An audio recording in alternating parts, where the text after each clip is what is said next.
கல் தோசை, பொடி தோசை, நீர் தோசை, எண்ணெய் தோசை, வெண்ணெய் தோசை, நெய் தோசை, தக்காளி தோசை, வெங்காயம் தோசை, பூண்டு dosa, cauliflower dosa, carrot dosa, cucumber dosa, chilli dosa, மல்லி தோசை, கருவேப்பிலை தோசை, இஞ்சி தோசை, மிளகு தோசை, சீரக தோசை, வெந்தய தோசை, தேங்காய் தோசை, வேர்க்கடலை தோசை, பட்டாணி தோசை, பருப்பு தோசை, புதினா தோசை, பாதாம் தோசை, பிஸ்தா தோசை, முந்திரி தோசை, ஸ்வீட் தோசை, அவல் தோசை, கோதுமை தோசை, ராகி தோசை, சோளம் தோசை, மக்காச்சோளம் தோசை, வல்லார தோசை, கீழாநெல்லி தோசை, பரண்டை தோசை, மணத்தக்காளி தோசை, புளிச்சக்கீரை தோசை, மஷ்ரூம் தோசை, முருங்கைப்பூ தோசை, காரக்குடி தோசை, மதுரை தோசை, கோயம்புத்தூர் தோசை, பெங்களூர் தோசை, பாம்பே தோசை, பூனா தோசை, பனாரஸ் தோசை, 50 சேலம் தோசை, செட் தோசை. சத்தியமா 2 தோசையை தவிர சுட தெரியாது.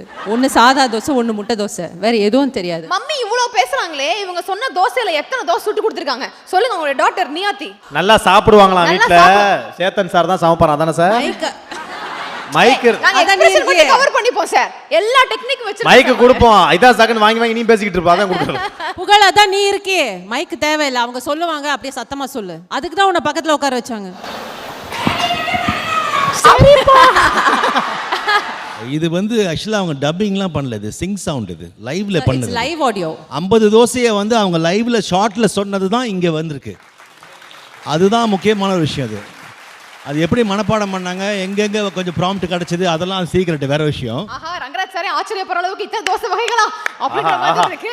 தேவதர்ஷினி மேடம், இது எப்படி வந்து அந்த இடத்துல வந்து பெர்ஃபார்ம் பண்ணீங்க? ஒரே டேக்ல அப்படியே சிங்கிள் டேக்கா மக்கப் பண்ணி அப்படி போன ஒரு விஷயமா? ஏன்னா இப்போ நீங்க ரிக்ரியேட் பண்ண போறீங்க ஆக்சுவலி. ஸோ அதனால தான் ஒரு ஹோட்டல் மெனு கார்டில் கூட இவ்வளோ வெரைட்டி ஆஃப் தோசை இருக்காது madam. Ramani versus Ramani shooting போகிறேன் அப்படின்னாலே காலையில் ஒரு எக்ஸாமுக்கு போகிற மாதிரி தான் இருக்கும். போகும்போது இன்றைக்கி என்ன பரீட்சை வைப்பாரோன்னு திடீர்னு ஒரு நாள், நீ இன்றைக்கி மளிகை லிஸ்ட்டு சொல்கிற, டைலாக் பார்த்துக்கோ அப்படின்வாரு. திடீர்னு ஒரு நாள் வந்து தோசை சொல்கிற, ஒரு 52 தான் படிச்சுக்கோ. எனக்கு சத்தியமாக 2 தோசையை தவிர சுட தெரியாது. ஒன்று சாதா தோசை, ஒன்று முட்டை தோசை, வேறு எதுவும் தெரியாது. மணிமேகலைக்கு அது கூட தெரியாது. மேடம், சார்கோல் தோசை கேள்விப்பட்டிருக்கீங்களா? சார்கோல் தோசை, சார்கோல் தோசையா? தோசை சுட்டாலே சுட்டாலே தான் வரும். அதேதான். மம்மி இவ்வளவு பேசுறாங்களே, இவங்க சொன்ன தோசையில எத்தனை தோசை சுட்டு கொடுத்திருக்காங்க சொல்லுங்க. உங்களோட டாக்டர் நியாத்தி நல்லா சாப்பிடுவாங்களா வீட்ல? சேத்தன் சார் தான் சமைப்பாரா அதானே சார்? மைக் கவர் பண்ணிப்போம் சார். எல்லா டெக்னிக் வச்சு மைக் கொடுப்போம். இதா செகண்ட் வாங்கி நீ பேசிக்கிட்டு இருப்பா. அதான் கொடுக்கறோம்.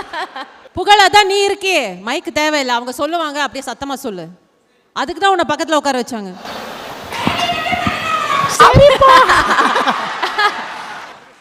அது கூட மணிமேகலை பண்ண மாட்டா, தெரியுமா? கரெக்ட். இது வந்து ஆக்சுவலாக அவங்க டப்பிங்லாம் பண்ணல, இது சிங் சவுண்ட், இது லைவ்ல பண்ணது, லைவ் ஆடியோ. அதுதான் அங்கே விஷயம். 50 தோசையை வந்து அவங்க லைவ்ல ஷார்ட்ல சொன்னது தான் இங்கே வந்திருக்கு. அதுதான் முக்கியமான ஒரு விஷயம். அது எப்படி மனப்பாடம் பண்ணாங்க, எங்கெங்க கொஞ்சம் ப்ராம்ப்ட் கிடைச்சது, அதெல்லாம் சீக்ரெட், வேற விஷயம். பட் இதுதான் அங்கே முக்கியமான விஷயம். டப்பிங் பண்ணுறதா ஈஸியாக பண்ணிடலாம், விட்டு இது லைவ்.